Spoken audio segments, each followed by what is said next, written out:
I had this question asked of me when I told them that I believe in Jesus. I told a Hindu person. So if I was a Hindu person and I came and said, well, I believe in all these gods, but I also believe in Jesus and that he died, and I believe all that too. So what's the difference? Won't we all just go to the same place? Summary, how do you reach Hindus? Okay. How do you reach Hindus? Anna.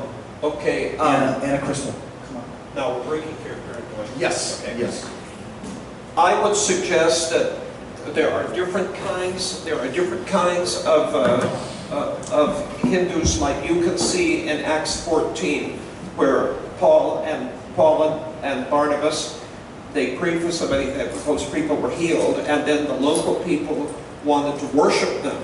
Okay, this would be like an action of the common people. Okay, the simple people, they would want to turn somebody into a god man. Okay, that happens in Hinduism now. Okay, and then you also have the other Hindus that are like Acts chapter 17, the abstract, academic, high caste Hindus, where Paul makes this appeal to them, and he says to them that God lives everywhere, and God is not far from every one of us.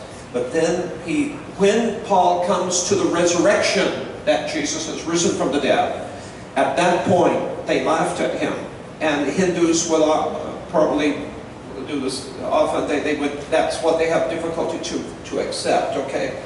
Now, so what you need to do, please, is the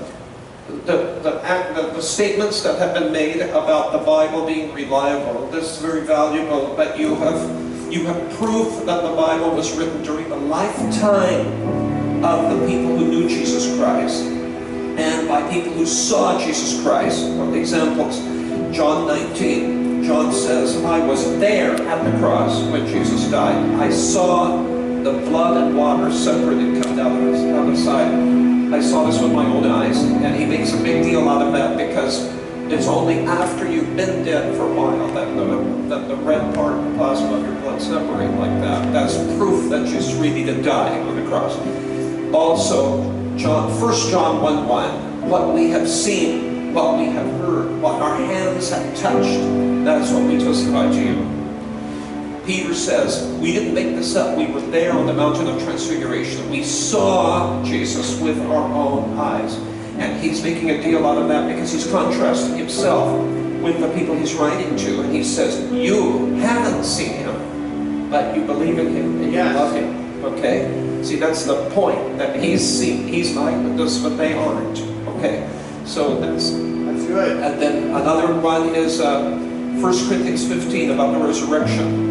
Paul says to the Corinthians who are having trouble in believing in resurrection, he says, over 500 people saw Jesus after he rose from the dead. And most of those people are still alive as I write this, he says. A few of them have passed away, but most of them are still around. See, it's being written during the lifetime and by eyewitnesses and during the lifetime. Luke chapter 1, Luke says, I have interviewed the eyewitnesses and I have written an orderly account for you. Okay?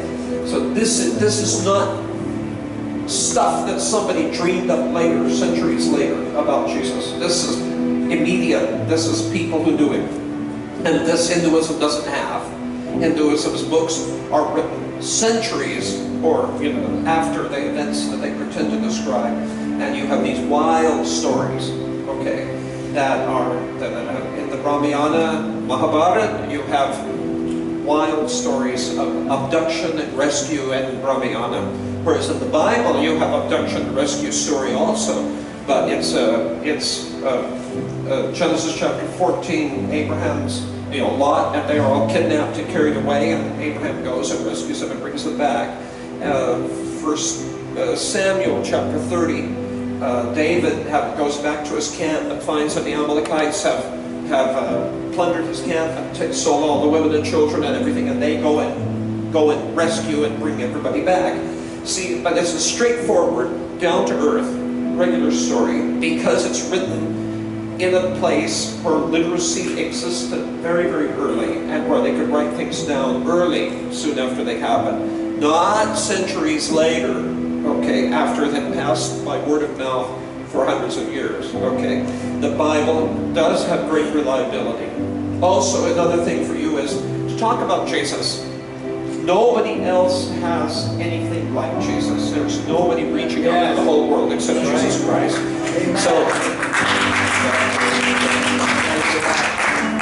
So ways to reach Hindus. One is you can show that the book is dependable and written early and reliable. Number two, Hinduism, they have 330 million gods, but not one of those gods is willing to carry the penalty for your sin. Yes. Hallelujah. None of those gods loves you like that. Only Jesus does. Okay? And so that's another thing. And then a third way is prayer for their healing. You know, we're Pentecostal people. We know that Jesus heals. And sometimes it's the power of God that way. So sometimes, depending on the person, some people are academic, some people are tender-hearted, some people are ill, you know. Some people can reach through the mind, some people can reach through the heart, some people can reach through their physical body, because Jesus is the healer. He's a divine physician, and Jesus is the one who loves you more than anyone else, and the Word of God is true and accurate.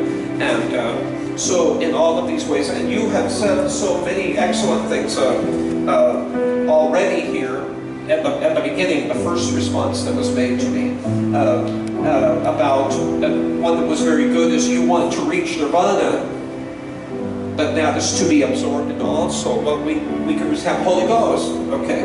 And another thing is you don't know when you're going to nirvana, but we know that you'll have to die many, many times.